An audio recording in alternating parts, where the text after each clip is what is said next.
Well, folks, I have to, in a way, admit defeat in the context of this prelude.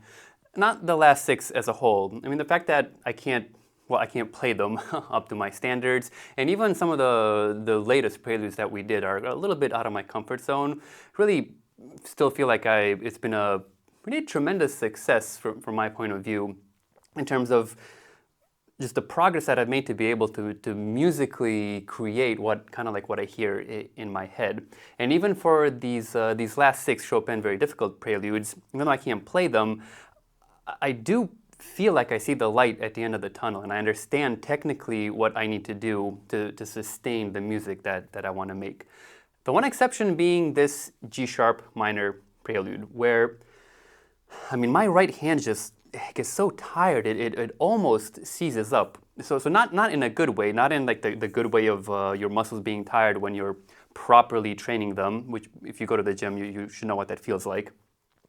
More of the seizing up that indicates that something is not right. I'm not doing something correct over here.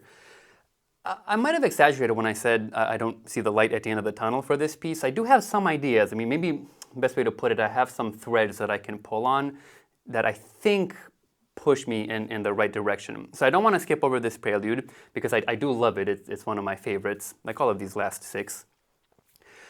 But it will be a slightly different episode, and probably a much shorter one. I mean, I know I said in the previous episode it's going to be shorter, and it turned out to be 20 minutes, just like all the other ones. But here it really might be, because I don't have too much to say. Let me just show you the threads that I pull on to try to demystify why my hand is so tired in this piece. Before we do that, just a quick prerequisite to two things that should be very ingrained for this piece. The first one is what drives this piece isn't these repeated right hand notes, this if you do that, like accenting every downbeat, it will feel, every quarter note, it really will feel too, I don't know, too boxy, too tiring. Chopin even indicates with an accent on the beginning of every measure. So the left hand drives. The left hand is what it's what drives the piece. This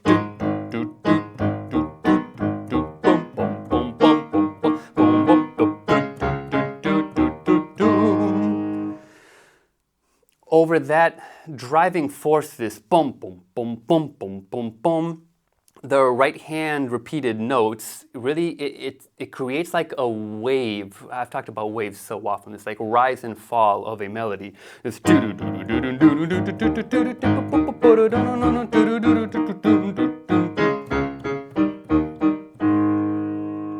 so you want to feel the left hand as being the driving force, the pulse of this piece, and not the right hand. This actually helps you because it eases up on the requirements, on the stress on the right hand, because you don't have to just like generate so much noise and accent every quarter note. The second thing is, as with any piece where you have repeated notes, it really helps to switch your fingers. So repeating a note with a single finger is much harder than switching between fingers. So for example, I do like 3, 4, 3, 4, 3, 4, 3, 4, and so on. Besides those two things, this is where we start getting into the territory of I'm not really sure what I'm talking about. So let's start demystifying. Why is my hand getting tired? Why do I think it's getting tired? And what can we do to just make this easier, right? Remember, no piece should be difficult, okay? It should either be easy or impossible. I'll try to remember which violinist said that. Okay, let's try to make this piece trivial, all right? So first things first, the first idea that I had,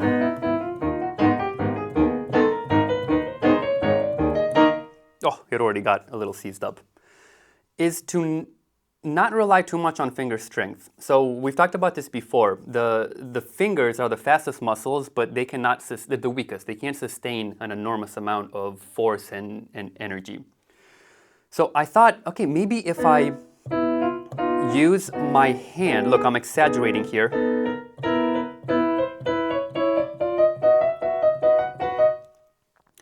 I I think this is something that you do have to do, but I find it kind of difficult to, because the piece moves along so fast and because these are repeated notes, I just do not have time to, do this, to like bring up my hand or my wrist in such a way such that I can put into play my wrist muscles, my elbow muscles, maybe even my shoulder muscles.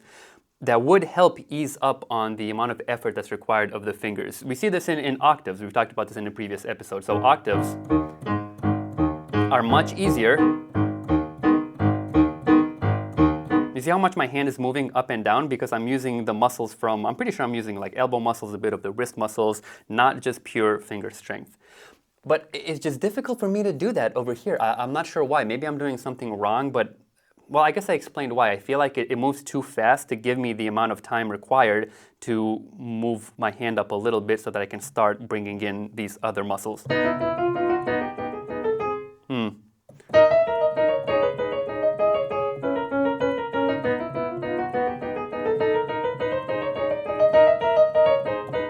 That felt a little bit better.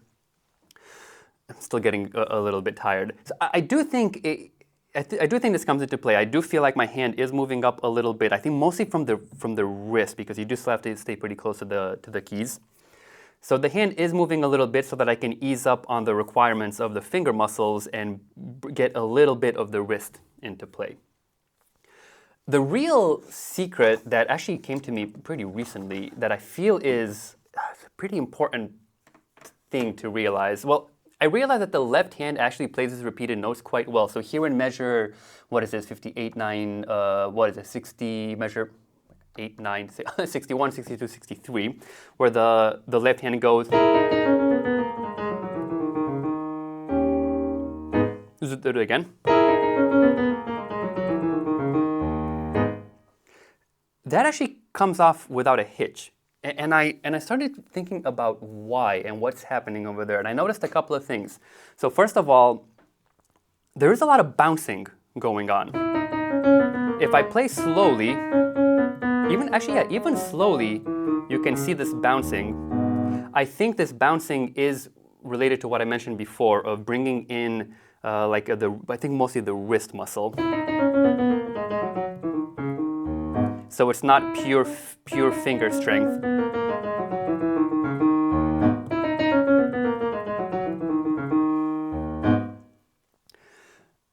So I started thinking, well, okay, can I do this bouncing with the right hand? And sure enough, I can, especially over here. I noticed so in 50, from measure 53 onward, where the right hand is only playing these repeated notes and not so much.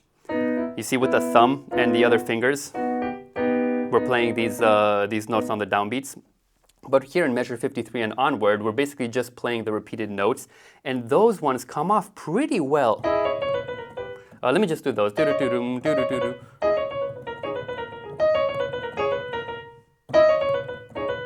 Ooh. Some fingering difficulties over here, but see, that one comes off really well.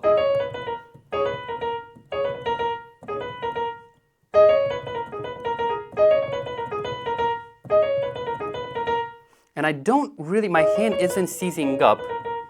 Again, I haven't practiced this piece as much as I should in preparation for this episode because I knew it was really out of my element. So there are some fingering issues over here, but I can definitely feel in my hand and my wrist, it's not seizing up, it's not getting tired. This bouncing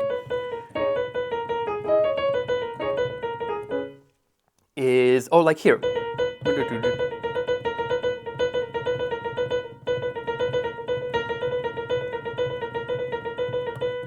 I can keep that going for quite a while without getting tired.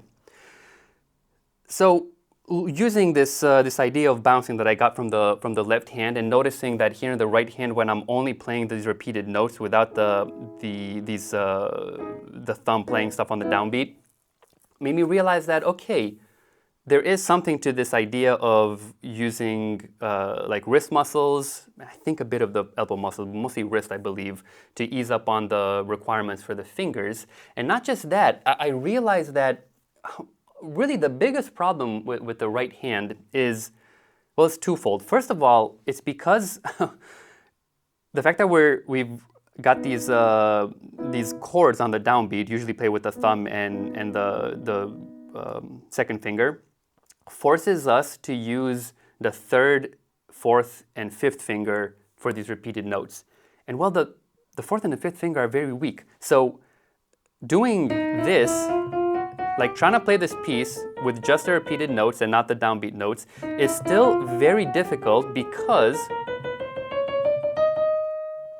look at that, we use just 3 and 4. I mean, there are times when the fifth finger comes into play as well, later on in the piece. So I think the weakness of the fourth and the fifth finger is one of the big elements why we're getting so tired and getting seized up. The left hand, when it does this,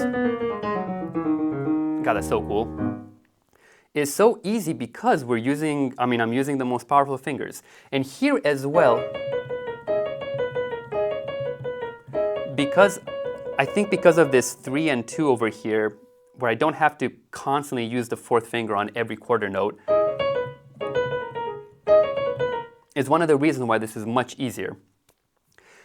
So I think just like working on the fourth and the fifth finger strength really helps a lot. So there might be an element of here of going to the gym, just like we talked about in the previous episode with the B flat minor prelude, where you just need to do this. In fact, you can probably just like do a chromatic exercise all over the keyboard with the third and the fourth finger, the fourth and the fifth. Oh, that's so tiring. Wow, that really hurts. Well, it doesn't hurt, but it's tiring. Wow, that's really getting seized up a lot more. My hand is getting much more tired than with the third and the fourth. Anyway, so I think incorporating this exercise to get the fourth and the fifth fingers much stronger is a big, big help. And the other thing is the fact that we do have to play these chords on the downbeat puts our hand into just such awkward positions. I mean, again, it forces us to use fingers that we wouldn't want to use. I mean, I just want to use the thumb, the second, and the third finger for all these repeated notes. But not only that, it forces us to do some really awkward things like, look at this. This is nonsensical.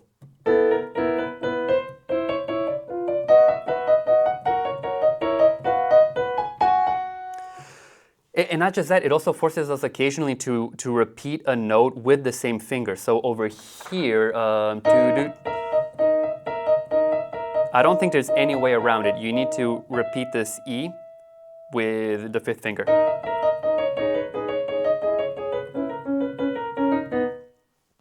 So I think being, again, aware of the fact that you're going to have your hand in just these very awkward positions maybe informs you to start studying, for example, strengthening the fourth and the fifth finger in this weird position.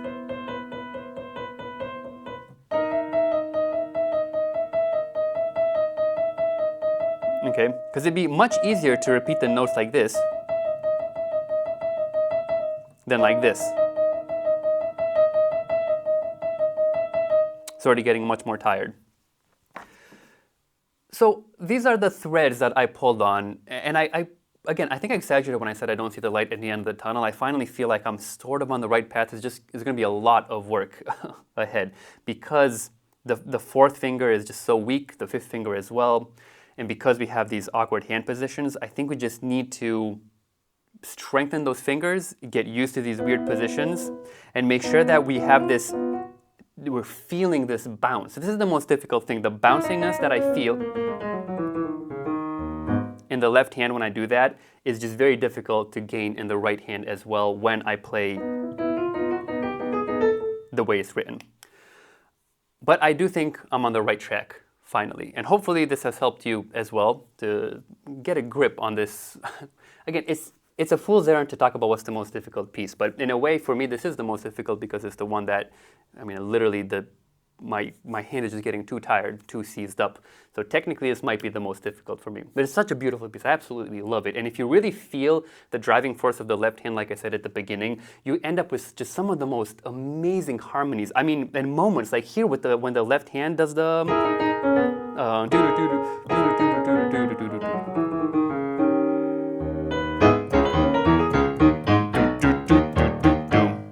Just absolutely amazing, amazing harmonies. Very, very beautiful piece.